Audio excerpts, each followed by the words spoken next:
Hello everyone, and welcome to Melancholy Mentor, where classic literature meets the vibrant world of radio plays. I'm Fran, and I'm joined by Evan from Mystery Mythos. Together, we're your guides on this creative journey. During each episode, we'll dive into stories featured on the Melancholy Mentor channel, allowing fresh ideas to flourish, inspiring you to dream big and unlock your creative potential. Get comfy, open your mind, and embrace curiosity. Let's get started. Hello, I'm Fran. And I'm Evan. And today we're bringing you The Strange Case of Dr Jekyll and Mr Hyde. Yes. So each week we're highlighting a radio drama episode that features on our YouTube channel, Melancholy Mentor. Yes. We've also got other YouTube channels, so no doubt a podcast will be following for those as well. Yeah. But at the moment, we're focusing on Melancholy Mentor, so the radio dramas that are featured on there. And The Strange Case of Dr Jekyll and Mr Hyde is an 1886 Gothic novella. It was written by Robert Louis Stevenson, who was a Scottish author. He was born in 1850 in Scotland's capital city, Edinburgh. He died in 1894, aged 44. Yeah. Now, we've actually been to Edinburgh, haven't we? Yeah. Yeah. Yeah, we did like a road trip around, I tripped it. around Scotland. So Yeah. for context, we're in the UK and we're based in England. So we're on the south coast of England, and the UK is made up of the British Isles. So there's lots of little islands and then a bigger island, and we're on the bigger island. Yeah. And if you drive for, I don't know, maybe 10 or 11 hours, you start to hit or don't know, I suppose it depends really on traffic and stuff like that, but you start to Yeah. hit the bottom end of Scotland, and then it goes right up into the Highlands, Yeah. which are full of wee flying beasties that will They bite really you. are. They will bite you. They will bite you all over. Yeah, lots of like little midges or something. Yeah, it was a bit of a shock, wasn't it? Yeah. Yeah. So back to Robert. He wrote novels, plays, poetry, essays, and travel literature. Another of his famous novels is Treasure Island, Yes. which Yeah. admittedly I've never read. I've never read it either. And is it on your book list? It is on my book list. Yeah, I've got Okay. quite a few on there, but yeah, that's a classic one that is actually on there. You Yeah. might actually need to start reading the books on your book list to get to it. Yeah, I think so. So Robert married Frances Matilda Vandergrift, who became known as Fanny Stevenson. Now, Fanny is also my name. Yes. So my name is Frances, and a derivative of that is Fanny.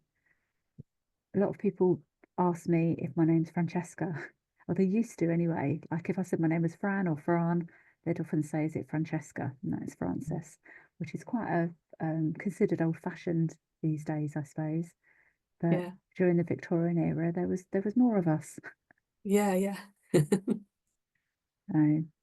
Fanny was born in 1840 and she died in 1914, and she was aged 73, and she actually passed away in California.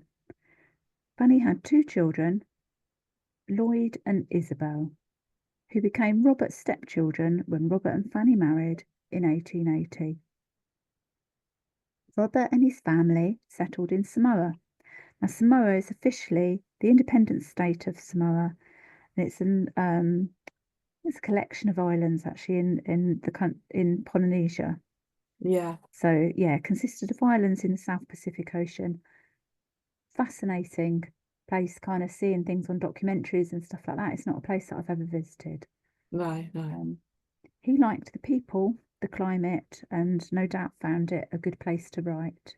Yeah. Nice and inspiring. Inspiring. Yeah, I'd imagine. Yeah, to get into his creativity and write there. So following Robert's death, his coffin was carried by Samoans to the summit of Mount Via. And it's spelt Vaea. I'm pronouncing it Via, so hopefully that's right. It's reported that Robert died of a stroke. But according to research published in 2000, Robert might have suffered from something else that I'm unable to pronounce. I have tried, and it's just Yeah. not going well for me right now. So I'm going to simplify it by its initials of HHT. So if anybody wants to find out any more about that, then go down that rabbit hole Yeah. Look it and up. maybe you can pronounce it because I can't. So after his wife Fanny's passing, her daughter took her ashes to Samoa, and the ashes were interred next to Robert on top of the mountain, Yeah. which is quite kind of almost poetically romantic, isn't it? That they're Yeah. actually interred together. The Jekyll and Hyde was no doubt inspired by the general interest in dual personalities, so that duality of human nature, Yeah. and real life events and people. So the relationship with between good and evil is explored quite Mhm. extensively in Jekyll and Hyde as well. A lot of crime happened in the Victorian area, excuse me, era, Era. due to poverty, overcrowding, and the working class often being desperate for money and food due to the class divide, which was even more prevalent in those times. Murderous events were apparently not that common, though I actually feel that murderous events were really common in the Yeah. Victorian era. I thought so. Yeah, but actually, sort of looking into it, I think a lot of it was sensationalized in Dreadfuls, Yeah. because in the Victorian era, you didn't just have a murderer, you had Jack the Ripper, you had quite prolific murderers. Yeah. That no doubt makes it seem like it happened more than it did. I think Victorians also had a desire to learn about scientific methods. They were very Yeah. curious, like incredibly curious during the Victorian era. Mhm. So Dr. Jekyll transformed into Mr. Hyde by drinking a potion. Yes. Little spoiler alert there. Yeah. And therefore releasing the murderer from within. It kind of made me think quite a lot about whether or not this character would have had murderous intentions, Yeah. and the potion kind of created that alter ego side of him that was able to go on that murderous spree, Yeah. or whether the potion caused it. Yeah. Whether it was within them already. Yeah, so I think Mhm. that duality of nature, I think that we're all capable Mhm. of good and monstrous deeds, depending on our beliefs and our morals and, Yeah. our, no doubt our lifetime, what we experienced during our lifetime. And yeah, drinking that potion just took those barriers down and Yeah. released the murderous intentions. Off he went. Yeah. Off he went. Off he went indeed, Evan, yes. Now there are over 100 film versions and a multitude of stage and radio adaptations of Jekyll and Hyde, and of course all the parodies. Yeah. There are a lot of comic Loads. parodies Mm. based on Jekyll and Hyde. Growing up in the 1970s, I feel like Jekyll and Hyde parodies featured at least sort of every couple of weeks on TV Yeah. Yeah. for some reason. So the first movie adaptation was a 1908 silent horror. So the silent film era ended around 1930. And this silent film, I actually didn't know that it existed. So I'm going to try No. and see if I can find that anywhere. Yeah. Yeah. And so that's quite kind of dramatic. And kind Yeah. of That'd almost be feel really the good to drama just watch. thinking about it. Robert wrote his own epitaph.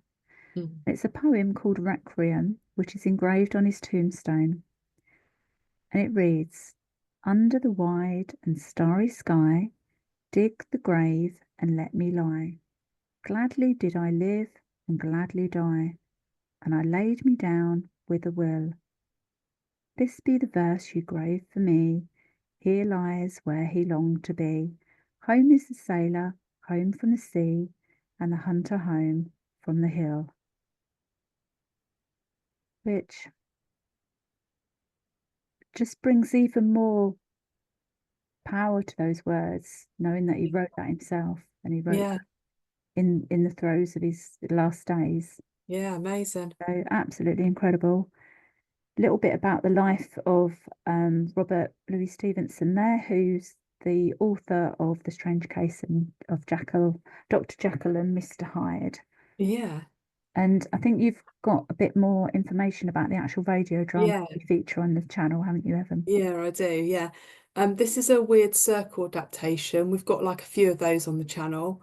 And the Weird Circle was a supernatural horror and fantasy radio drama that aired from 1943 to 1945.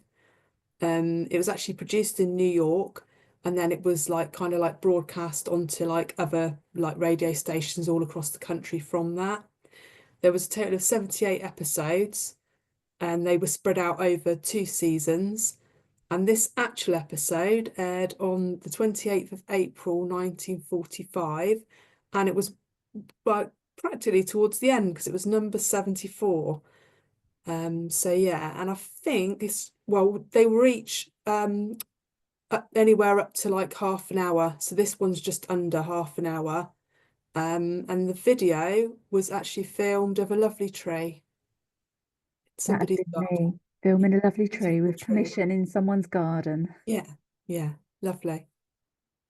So this the point of this podcast is to inspire you with creativity, inspire your curiosity, Yeah, um, hopefully to come and find out a bit more about what we do. So I'm a neurolinguistic programming coach, and a business strategist. Evan's on the tech side. I'm yeah, still exploring the tech. So yeah, you will see us evolve over this year. And hear definitely. us evolve over this year as we continue to do this and bring in podcasts for the other YouTube channels that we've got as well. So please do go and find Melancholy Mentor on YouTube. If you've got any information, fact checking, or anything that you would like to add to anything that we say, or any suggestions, you're more than welcome to email us at info@melancholymentor.com, and we'd love to hear from you. Yeah. And until then, bye. Bye. Thank you for tuning in. Contact us at melancholymentor.com. Until next time, keep your minds open and stay curious.